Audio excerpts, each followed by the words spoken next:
Hi guys and welcome back to my channel commerce made easy. तो आज हम करने वाले हैं एक दूसरा chapter that is fiscal policy. इससे पहले वाली वीडियो में हम मॉनेटरी पॉलिसी ऑलरेडी डिस्कस कर चुके हैं, तो अगर आपने वो वाली वीडियो नहीं देखी है तो आप जा कर के वो वाली वीडियो देख लीजिए।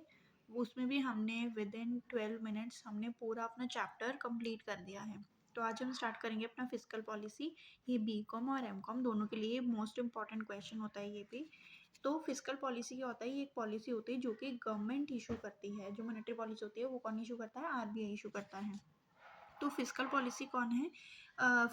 फिस्कल पॉलिसी कौन इशू करता है? वो करता है गवर्नमेंट। और ये पॉलिसी होती है, इसे हम बजटरी पॉलिसी भी कहते हैं, जो कि गवर्नमेंट की रेवेन्यू, उसकी एक्सपेंडिचर और उसके डेट्स की इंफॉर्मेशन देता है, जो कि गवर्नमेंट को करना होता है। ठीक है, जो एक्सपेंडिचर है और जो रेवेन्यू जहाँ जहाँ से आएगा उसकी सारी इन्फॉर्मेशन कौन प्रोवाइड करता है? फिस्कल पॉलिसी प्रोवाइड करता है। और गवर्नमेंट को कुछ ऑब्जेक्टिव जो है वो अचीव करना होता है, जैसे कि इन्फ्लेशन। और ठीक है, इन्फ्लेशन को कंट्रोल करना, इकोनॉमिक ग्रोथ करना, स्टेबिलिटी लाना इन द इकोनॉमी।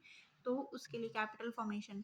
तो इन सब चीज़ों के लिए क्या होता है कि हमारे गवर्नमेंट को कुछ ना कुछ एक्सपेंडिचर्स करने पड़ते हैं और कुछ ना कुछ उसके रेवेन्यूज़ भी होते हैं, जैसे कि टैक्स हो गया या फिर और चीज़ें होती हैं। तो वहाँ से जैसे कि उसके पब्लिक सेक्टर एंटरप्राइजेस के प्रॉफिट्स होते हैं। तो इसके बारे में पूरी इन्फॉर्मेशन दी जाती है टू द पब्लिक कि कहाँ कहाँ पे पब्लिक का एक्सपेंडिचर होगा। मतलब पब्लिक एक्सपेंडिचर मीन्स जो गवर्नमेंट एक्सपेंडिचर करेगी, और गवर्नमेंट की इनकम कहाँ कहाँ से होगी, और कितना पब्लिक डेट है, मीन्स कितना गवर्नमेंट ने डेट लिया हुआ है। तो यहाँ पे आ जाता है कि पब्लिक एक्सपेंडिचर जो है वो ऑलरेडी इंक्रीज़ कर ही रहा है। ठीक है, तो अब ये जो अब गवर्नमेंट का एक्सपेंडिचर ज़्यादा होता है ऑफ कोर्स, और उसकी इनकम कम होती है। तो ये कैसे हम ठीक करते हैं? ये किया जाता है थ्रू डेफिसिट फाइनेंसिंग और बोरिंग्स। बोरिंग्स का मतलब क्या हो गया? डेट लेकर के। और डेफिसिट फाइनेंसिंग का मतलब हो गया कि जहाँ पे हम आरबीआई से जो है वो करेंसी ज़्यादा प्रिंट करवा लेते हैं। ये इन केस ऑफ इमरजेंसीज होता है, वरना हम बोरिंग्स लेकर के ही अपना एक्सपेंडिचर को पूरा करते हैं, मतलब जो डेफिसिट होता है। तो बोरोइंग्स से क्या होता है? इन्फ्लेशन आती है। ठीक है, इन्फ्लेशन से ऑब्वियसली ठीक है, अगर हम बोरोइंग्स लेंगे तो इन्फ्लेशन आ जाएगी, और अगर डेफिसिट फाइनेंसिंग मतलब कि अगर ज़्यादा पैसा आ जाएगा इन द मार्केट तो क्या हो जाएगा? प्राइजेस बढ़ जाएंगे। तो यहाँ पर यही है कि यहाँ पे फिस्कल पॉलिसी क्या होती है, जो कि हमारा रेवेन्यू, एक्सपेंडिचर और डेट ऑफ द गवर्नमेंट हमें बताती है, जो कि गवर्नमेंट को अंडरटेक करने होते हैं फॉर अचीविंग सर्टेन ऑब्जेक्टिव्स। फिर यहाँ पे पब्लिक एक्सपेंडिचर जो है वो लगातार इंक्रीज हो रहा है। तो इसको जो है वो जो डेफिसिट होता है गवर्नमेंट का रेवेन्यू माइनस एक्सपेंडिचर में, जो नेगेटिव वैल्यू होती है उसे ठीक है कवर करने के लिए हम या तो डेफिसिट फाइनेंसिंग करते हैं या तो हम बोरोइंग्स करते हैं। ठीक है, डेफिसिट फाइनेंसिंग अगर हम करेंगे तो प्राइसेस इंक्रीज हो जाएंगे, अगर हम बोरोइंग्स करेंगे तो इन्फ्लेशन आ जाएगी। या तो हाई प्राइसेस भी क्या होता है? इन्फ्लेशन ही होता है, लेकिन यहाँ पे इन्फ्लेशन इन द इकॉनमी आ जाएगा और यहाँ पे हाई प्राइसेस हो जाएंगे। ठीक है, आप ऐसे लिख करके आ सकते हो। तो इसीलिए हमारी एक पॉलिसी होती है जिससे कि हम स्टेबिलिटी भी ला सकते हैं। ठीक है, और पब्लिक एक्सपेंडिचर को भी हमने कंट्रोल करना होता है। उसके बाद ये डेफिनेशंस हैं, आप रीड कर सकते हो पॉज करके।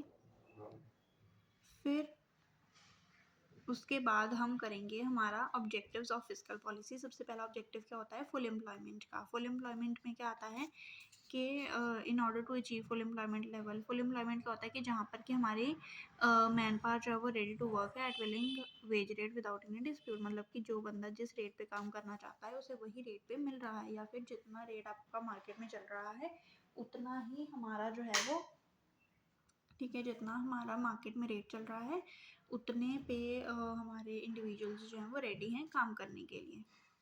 ठीक है जी। तो अब यहाँ पे क्या रहता है कि अगर फुल एम्प्लॉयमेंट लेवल होएगा तो गवर्नमेंट को एक्सपेंडिचर इंक्रीज करना पड़ेगा या फिर टैक्स रेट डिक्रीज करना पड़ेगा। ठीक है, अपना या तो खुद की अपनी कंपनीज खोले, ठीक है, एंटरप्राइजेस खोले, या तो वो क्या है टैक्स रेट डिक्रीज करेगा, जिससे कि क्या है प्राइवेट सेक्टर को इंसेंटिव मिलेगा और वो वहाँ पर और उस इंडस्ट्री में, उस सेक्टर में जो है वो अपनी कंपनीज खोलेंगे, जिससे कि एम्प्लॉयमेंट जनरेट होएगी। ठीक है, तो पहला क्या आ जाएगा? Full employment. दूसरा क्या आ जाएगा? Price stability. वही है कि प्राइस की स्टेबिलिटी का भी एक ज़्यादा इम्पॉर्टेंट होती है हमारी इकोनॉमी की ग्रोथ के लिए। ठीक है, तो यहाँ पे क्या आ जाता है कि जैसे प्राइस इंक्रीज हो जाता है। ठीक है, अगर प्राइस ठीक है, अगर इन्फ्लेशन आ गई है, प्राइस बढ़ गए हैं, तो क्या होगा कि फिस्कल पॉलिसी किस पे एम करेगी कि हमें डिमांड को कम करना है। वो कैसे? कि अगर टैक्स रेट इंक्रीज कर देंगे तो लोगों के पास परचेजिंग पावर ही कम हो जाएगी। तो हमारे पास तो क्या होगा कि वहाँ पे डिमांड डिक्रीज हो जाएगी, जिससे कि फर्दर प्राइसेस भी डिक्रीज हो जाएंगे। फिर आ जाएगा रिडक्शन इन इकोनॉमिक इनक्वालिटी, ठीक है, गवर्नमेंट को एक्सपेंडिचर करना पड़ता है, ठीक है, या फिर उसे डिफरेंट डिफरेंट पॉलिसीज़ लेकर के आनी पड़ती हैं जिससे कि हमारी इकोनॉमिक इनक्वालिटी वो भी जो है वो कम हो जाए। उससे में क्या है, जैसे कि आप प्रोग्रेसिव डायरेक्ट टैक्सेस जैसे कि इनकम टैक्स है वो लाती है गवर्नमेंट, जिससे कि रिच के ऊपर ज़्यादा बर्डन होता है और पुअर के ऊपर कम बर्डन होता है। फिर उसके बाद आएगा इकोनॉमिक डेवलपमेंट, वो तो ऑब्वियसली गवर्नमेंट का मेन मोटिव ही होता है कि इकोनॉमिक की ग्रोथ हो, ठीक है, कैपिटल फॉर्मेशन हो, जिससे कि प्रोडक्शन और एम्प्लॉयमेंट भी जो है वो इंक्रीज हो जाए। तो 4 ऑब्जेक्टिव्स हैं, economic development, reduction in economic inequality, फिर उसके बाद फुल एम्प्लॉयमेंट और प्राइस स्टेबिलिटी। अब हम करने वाले हैं हमारे टूल्स ऑफ फिस्कल पॉलिसी, या फिर आपको इनमें से कुछ भी आ सकता है, मेथड भी पूछ सकता है या फिर कैसे वर्क करती है। तो हम करेंगे टूल्स ऑफ फिस्कल पॉलिसी। सबसे पहले है टैक्सेशन पॉलिसी। टैक्सेशन मतलब कि टूल्स ऑफ फिस्कल पॉलिसी मतलब कि इनको यूज़ करके वो कैसे अपने ऑब्जेक्टिव्स को अचीव करता है।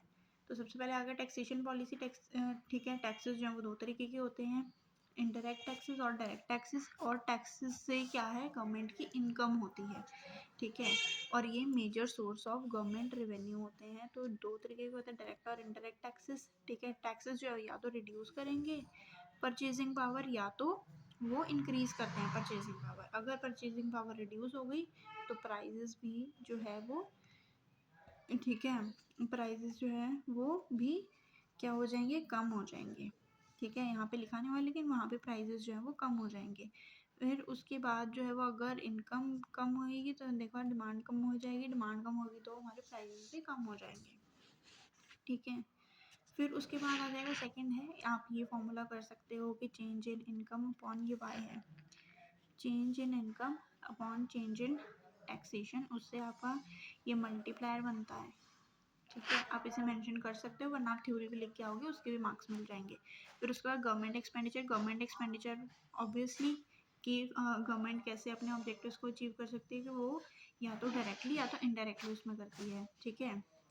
अब वो डिमांड को कैसे इंक्रीज कर सकती है, ठीक है। पहले में क्या है कि डायरेक्टली वो ही सेल परचेज कर रही है in the market, and second is कि वो इनडायरेक्टली कैसे कर रही है कि वो पेंशन या फिर एजुकेशन हेल्थ इसमें, जैसे कि पेंशन दे दी तो क्या होगा, गवर्नमेंट पब्लिक के पास पैसा आ गया, वहाँ से भी क्या होगा कि वो टोटल डिमांड को वो इंक्रीज करेंगे। तो यहाँ पे इनडायरेक्टली वो कर रहा है कि वो पेंशन दे रहा है, सब्सिडीज दे रहा है, एजुकेशन में वो दे रहा है, ठीक है, हेल्थ के ऊपर काम कर रहा है, ठीक। तो ये सारे एक्सपेंसेस वो इनकर कर रहा है ताकि हमारी डिमांड जो है वो इंक्रीज हो जाए। फिर उसके बाद पब्लिक डेट पॉलिसी, थर्ड आ जाता है पब्लिक डेट पॉलिसी। तो उसमें क्या आ जाएगा, इंटरनल डेट और एक्सटर्नल डेट। वही बोरिंग्स होगी, इंटरनल क्या है जो आप अपने कंट्री के अंदर ले रहे हो, और एक्सटर्नल क्या है आप इंटरनेशनली दूसरी ऑर्गेनाइजेशन से ले रहे हो। डेफिसिट फाइनेंसिंग वही है जब गवर्नमेंट जो है वो, ठीक है, when government lends from central bank to cover, ठीक है, किससे लेती है, सेंट्रल बैंक से, डेफिसिट के लिए। यहाँ पे क्या हो जाता है, इशूइंग ऑफ मोर करेंसी और notes at the time of emergencies, ठीक है, इमरजेंसी के केस में ये करेंसी आएगी जिससे कि क्या है आपकी सर्कुलेशन इंक्रीज होएगी, जिससे कि डिमांड भी इंक्रीज हो जाती है, ठीक है जी। तो 4 हैं, 4 कौन कौन से हैं आपका, सबसे पहला है टैक्सेशन पॉलिसी, ठीक है, टूल्स में taxation policy, government expenditure, public debt and deficit financing. अब उसके बाद एडवांटेजेस, अब हेडिंग से पढ़ेंगे कि कंट्रोल्स इन्फ्लेशन, ठीक है, इन्फ्लेशन को कंट्रोल करता है, फिर इकोनॉमी को स्टिमुलेट करता है, ठीक है, डिमांड इंक्रीज करता है, फिर उसके बाद कैपिटल फॉर्मेशन में हेल्प करता है, रिसोर्स मोबिलाइजेशन, जो भी रिसोर्सेज होते हैं उनको मोबिलाइज करता है, ठीक है, ऑप्टिमम यूटिलाइजेशन करता है of resources, incentives to private sector, जिससे कि ज़्यादा से ज़्यादा वो आते हैं, ठीक है, जैसे टैक्स कंसेशंस दे दिए, सब्सिडीज दे दी, जिससे कि वो इनकरेज होते हैं, ठीक है, अपनी यूनिट सेटअप करने के लिए, और जिससे कि ग्रोथ होती है, कैपिटल फॉर्मेशन होती है, इनकरेजेस सेविंग्स। फिर उसके बाद poverty alleviation and employment generation, reduction in inequality of income and wealth, and then last is export promotion. तो ये आपके कुछ एडवांटेजेस आप अपनी तरफ से भी लिख सकते हो कि वो इनक्वालिटी को रिड्यूस करता है, कैपिटल फॉर्मेशन को करता है, प्राइस स्टेबिलिटी आती है, सेविंग्स होती हैं, एम्प्लॉयमेंट जनरेट होती है, ठीक है। तो ये सारी चीज़ें आप अपनी तरफ से भी बना करके लिख सकते हो। फिर उसके बाद आ जाता है ड्रॉबैक्स, शॉर्टकमिंग्स या फिर लिमिटेशंस, जो भी लिमिटेशंस हैं, ठीक है, उसमें सबसे पहले क्या आ जाएगा, लैक ऑफ इलास्टिसिटी, मतलब कि ये क्या है, आप फ्लेक्सिबल भी कह सकते हो कि इनफ्लेक्सिबल है ये, क्योंकि यहाँ पे देखो कि इतना सब कुछ होने के बाद भी जो है वो टैक्स इविजन होता रहता है, ठीक है, टैक्स ऑफ, ठीक है, टैक्स का स्प्रेड जो है वो भी बहुत कम है।